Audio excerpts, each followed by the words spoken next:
Hi everybody, this is Craig Teener for The Mindful Eye and the Daily Critique. Today's image was created by Yair, who's an intermediate photographer. Yair made this image on the Mindful Eye's Death Valley National Park workshop. Yair shot this with a Nikon D300, an 18-200 zoom. At the long end of that zoom, 200 millimeters. D300 is a 1.5 crop factor camera, so the effective focal length here is 300 millimeters. I want to come back and talk about that in a second.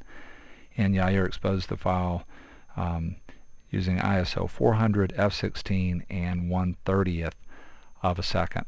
I wanted to mention the focal length here, and I wanted to talk about the focal length because I think that 300 millimeters effectively can be a really great focal length to have in your bag for shooting landscapes. One of the neat things about crop factor cameras is they make our lenses longer, and a lot of times if we're photographing people or we're wanting to take a small slice of a big landscape or start to use some of the distortions of shooting very, very long on the landscape, this focal length and focal lengths beyond this can be really neat for doing that.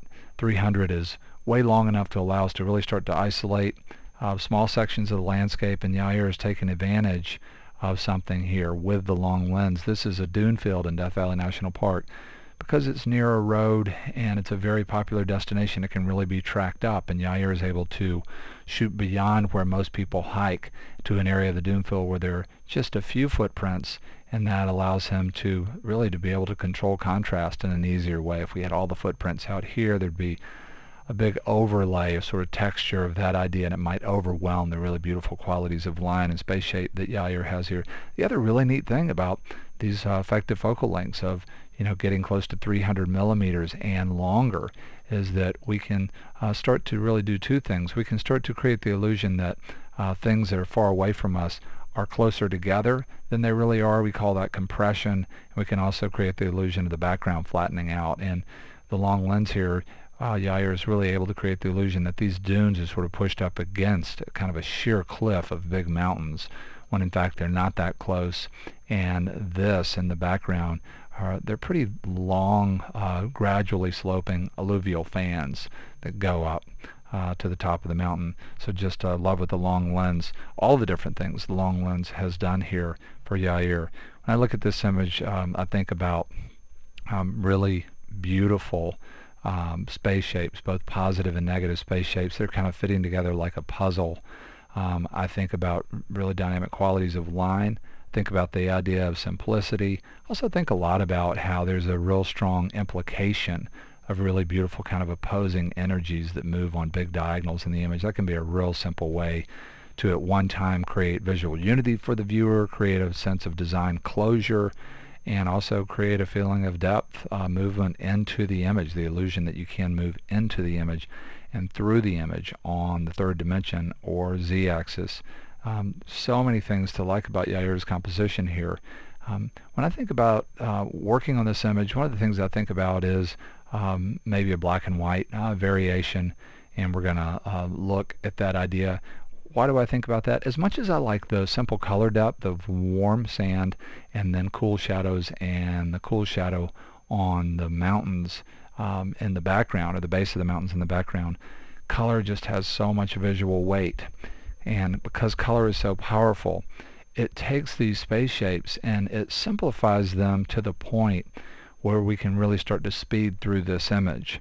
And this is what I mean. We can kind of take in these shapes, and then this is a shape, and this is a shape. Because these shapes are colors, we don't slow down quite so much in some areas that really have a lot of really beautiful dimension and form. The color is kind of speeding us past that because it ties all this stuff together. Part of the reason that that's happening here is the quality of light. The quality of light was a little bit more dramatic in terms of angle. You'd see more subtle shading in these areas where you do have a surface that is undulating, and there's a lot of form there, and there's relief. Whenever I'm sort of challenged by quality of light or colors maybe not working for me, I just immediately think of monochrome. And even though there are a ton of ways to convert to black and white in Photoshop now, so much of the time I will still go in and work with individual channels to do the work. I just love on all my images to go in and be able to quickly preview 3 different variations of the scene in black and white by clicking on my channels in monochrome. It's really like going out and shooting the scene with black and white film with a very heavy red filter, with a very heavy green filter, very heavy blue filter. The red filter version, the way this works from a color theory standpoint, colors that are the same as the filter, in quotes here, in channels will get brighter, opposite colors will get darker. So you see the sand getting very bright because it's reddish, and the shadows going much darker because they're blue. Green kind of splits the difference and flattens things out. Blue is fascinating here. In the blue version, same color, the shadows opens way up, and then the opposite color, or close to the opposite color, red, gets much darker, even though it's very, very bright in the file. Here it's kind of a high mid-gray. This is, in a lot of ways, to me, really beautiful. It's surreal. It almost looks like a solarized print of this scene.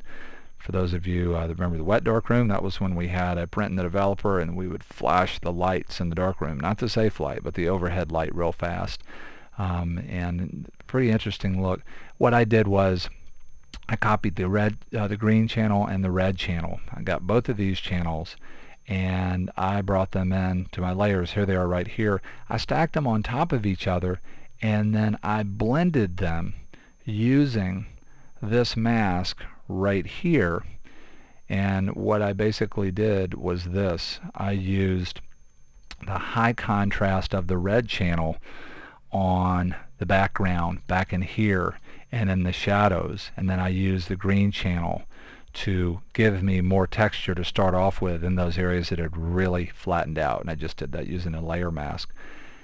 Then my idea from there was to really work with levels and curves to affect local contrast and luminance values to create more of a feeling of form by creating more of a feeling of light and dark in these areas where it was very hard to see form or texture in the color file. And I just want to continue to push that because in black and white it's already abstract. I can do sort of crazy things relative to local contrast and overall contrast because the color is gone now.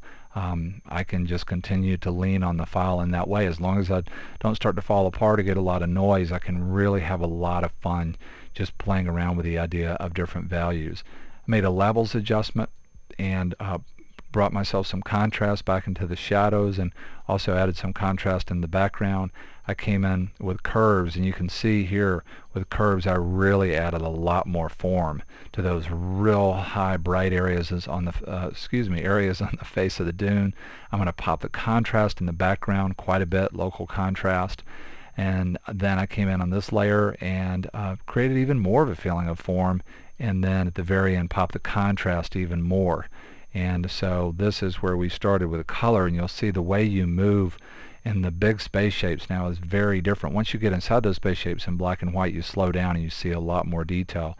And in the color version, that's where we were. The other thing that this image makes me think about, and I tip my hat to it if you're paying attention in the beginning of the video because you saw the crop tool come out, is cropping this scene into a couple of squares. I see a crop that I really like cropping in this direction, something that's more square.